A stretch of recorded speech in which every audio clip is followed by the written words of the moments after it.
Hi guys, welcome back to my YouTube channel. കുഞ്ഞു കുട്ടികളായിട്ട് flight യാത്ര ചെയ്യുമ്പോൾ ശ്രദ്ധിക്കേണ്ടതും അറിയേണ്ടതുമായ കുറച്ച് കാര്യങ്ങളാണ് നമ്മൾ നോക്കുന്നത്. അവർക്ക് വേണ്ടി നമ്മൾ ബാസിനറ്റ് സീറ്റ് ബുക്ക് ചെയ്യേണ്ടതാണ്. അവർക്ക് കംഫർട്ടബിളായിട്ട് ഉറങ്ങാൻ പറ്റും, കളിക്കാൻ പറ്റും. അതുപോലെ നമുക്കും ഈ ലോങ് ട്രാവലിൽ അവരെ ഫുൾ ടൈം കയ്യിൽ പിടിച്ചുകൊണ്ടിരിക്കേണ്ടി വരില്ല.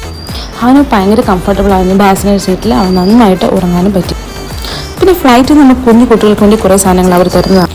അതിൽ ബേബി വൈപ്സ് ഉണ്ടായിരുന്നു, അവരുടെ നാപ്പി ക്രീം ഉണ്ടായിരുന്നു, അതുപോലെ തന്നെ ഏപ്രൺ, പിന്നെ കുറച്ച് ടിഷ്യൂസും കാര്യങ്ങളും ഒക്കെ ഉണ്ടായിരുന്നു. നമുക്ക് ഫുഡ് കിട്ടുന്നത് പോലെ തന്നെ കുഞ്ഞു കുട്ടികൾക്കുള്ള ഫുഡും കിട്ടുന്നതാണ്. ഇതൊക്കെ 4 month പ്ലസ് കുഞ്ഞു കുട്ടികൾക്ക് കഴിക്കാൻ പറ്റുന്ന രീതിയിലുള്ള ഫുഡാണ്. അതുപോലെ കുഞ്ഞു കുട്ടികളെ കളിപ്പിക്കാൻ വേണ്ടിയിട്ട് എയർ ഹോസ്റ്റസ് വന്ന് നമുക്ക് ഇടയ്ക്കിടയ്ക്ക് ഓരോ ഐറ്റംസ് തരുന്നുണ്ടായിരുന്നു. അതിനകത്ത് വരുന്നതാണ് ഈ എയ്റോപ്ലെയിൻ. ഇതിൻ്റെ താഴെ ഒരു വൈബ്രേഷൻ ഉണ്ട്. നമ്മളിത് വലിക്കുമ്പോൾ അത് താഴെ നിന്നൊരു വൈബ്രേഷൻ. അതുപോലെ തന്നെ ബേബി ബുക്സും പിന്നെ ഡ്രോയിങ് ബുക്സും ഒക്കെ തന്നിട്ടുണ്ടായിരുന്നു. അപ്പോൾ നിങ്ങളുടെ ഫ്രണ്ട്സ് ആരെങ്കിലും കുഞ്ഞു കുട്ടികളെയൊക്കെ യാത്ര ചെയ്യുന്നുണ്ടെങ്കിൽ ഈ വീഡിയോ ഷെയർ ചെയ്ത് കൊടുക്കുക.